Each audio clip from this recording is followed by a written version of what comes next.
आज की कहानी का नाम है आज़ादी की चाह। एक छोटा सा गांव था। उस गांव के आखिरी गली में एक कुत्ता रहता था। उस कुत्ते का नाम था मोती। मोती बहुत हट्टा कट्टा तथा तगड़ा था। अगर से कभी दूसरे गली के कुत्ते वहां आए और उनके बीच में झगड़ा हो जाए तब मोती हमेशा आगे रहता था। वह बहुत ज़ोर ज़ोर से भौंकता था। अपने शत्रु पर हमेशा वह आक्रमण करने में अग्रसर रहता था और बड़े बड़े ताकतवर कुत्तों को भी भगा देता था। ऐसा करते करते वह कभी कभी जख्मी भी हो जाता था, लेकिन वह कभी अपनी हिम्मत नहीं हारता था। एक बार उस गांव में बहुत सूखा पड़ गया। तब से मोती के बुरे दिन शुरू हो गए। सब तालाब सूख गए थे, खेत खलिहान बंजर हो गए थे, सब जानवर कमज़ोर हो रहे थे। सब गांव के लोग गैयाओं को और रास्ते पर के कुत्तों को कुछ ना कुछ खाने की चीज़ें देते थे। मगर अब कोई त्यौहार आए तभी गैयाओं को या कुत्तों को कुछ खाने को मिलता था। इस वजह से मोती की तबीयत गिरने लगी थी और वह कमज़ोर होते जा रहा था।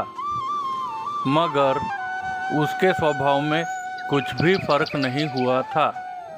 उसकी आंखें हमेशा किसी शेर की तरह तनी रहती थी। उसकी गली में कोई मुसाफिर, चोर या डाकू वगैरह इनकी आने की हिम्मत नहीं होती थी। एक दिन मोती कुछ खाने को ढूंढते ढूंढते शहर में आ गया। भूख के वजह से उसके पेट में चूहे दौड़ रहे थे।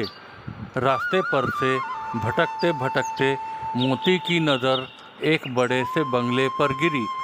फिर वह उस बंगले के लोहे की गेट के पास में गया और उसके झरोखे में से बंगले के अंदर घुस गया। मोती ने उस बंगले का बड़ी उत्सुकता से निरीक्षण किया। वह बंगला बहुत बड़ा था। कंपाउंड के दीवार के अंदर में बड़ा सा बगीचा था। उसमें अलग अलग किस्म के फूल पौधे थे। उस पर रंग बिरंगी फूल खिले थे और चारों तरफ हरी भरी कोमल घास थी। उस घास पर मोती ने थोड़ी देर आराम किया। इसी दरमियान मोती के नाक में कुछ खाने की सुगंध आई। उसने उस खुशबू की दिशा में सर उठाकर देखा तो वहाँ एक कचरे का डिब्बा रखा हुआ था।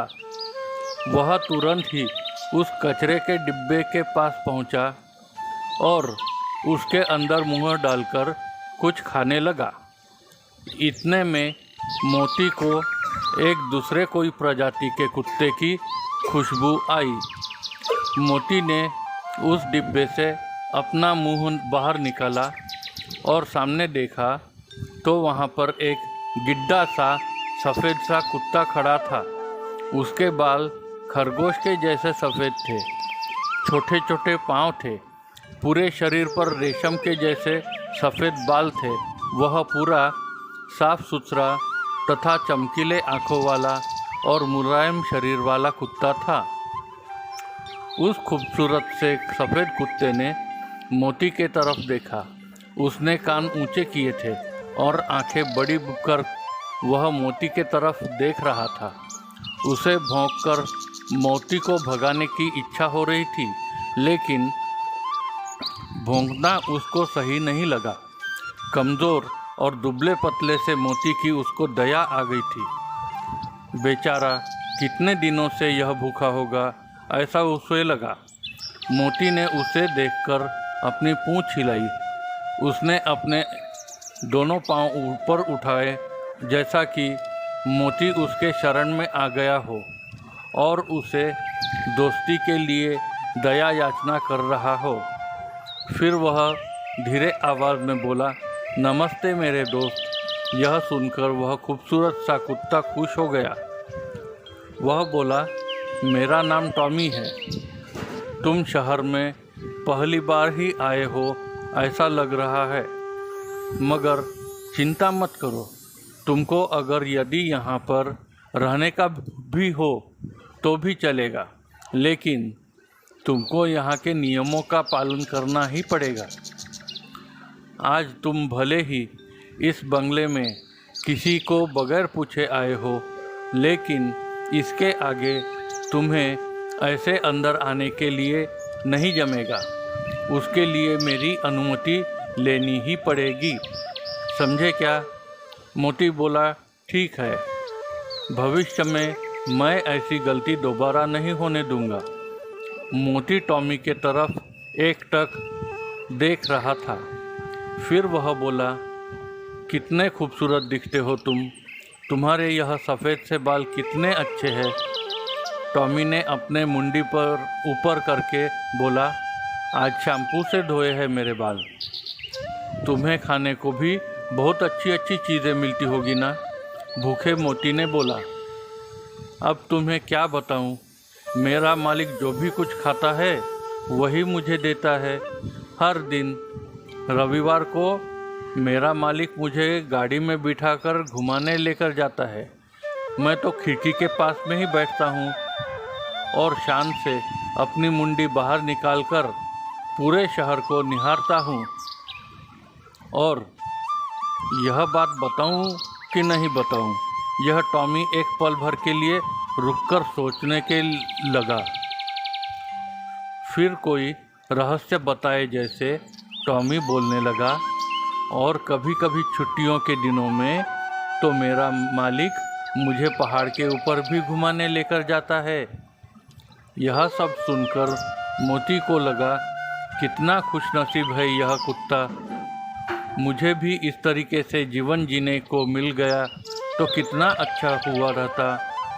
उतने में जैसा कि मोती के मन की बात टॉमी ने पहचान ली हो, टॉमी ने उसे पूछा, क्या तुम्हें इस तरीके से जीना पसंद आएगा?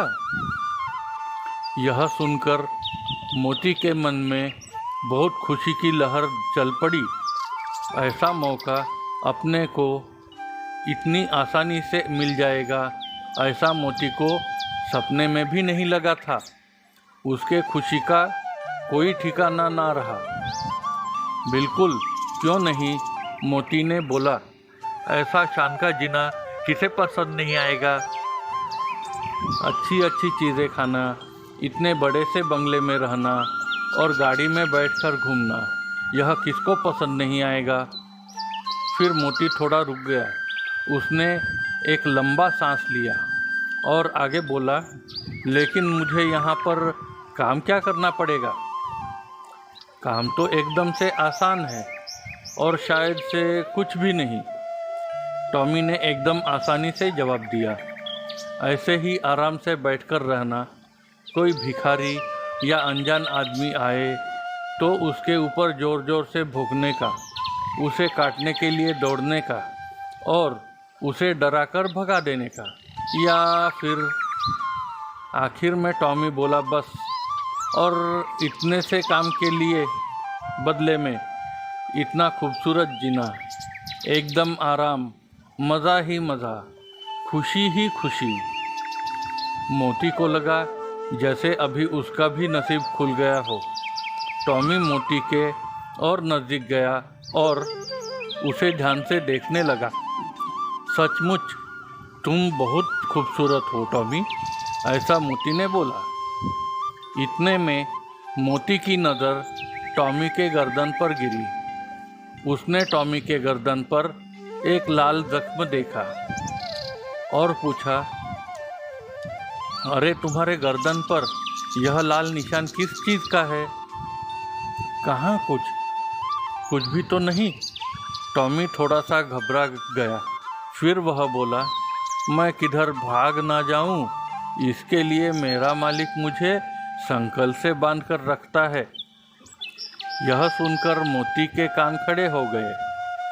वह बोला, इसका मतलब तुम्हें बांध के रखा जाता है, और वह भी संकल से?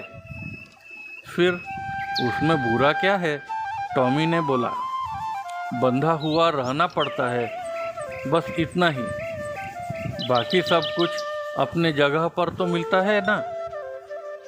मोती अब टॉमी की कोई भी बात या कहानी सुनने को तैयार नहीं था। मोती जोर से बोला, अपने को कोई संकल से बांध के रखे, यही गलत है, एकदम गलत है। तुम तुम्हारे मर्जी से बाहर जा सकते हो क्या? तुम अपने इच्छा अनुसार बर्ताव तो भी कर सकते हो क्या? नहीं, टॉमी ने रुक रुक कर जवाब दिया। तुम्हें आज़ादी कहाँ है?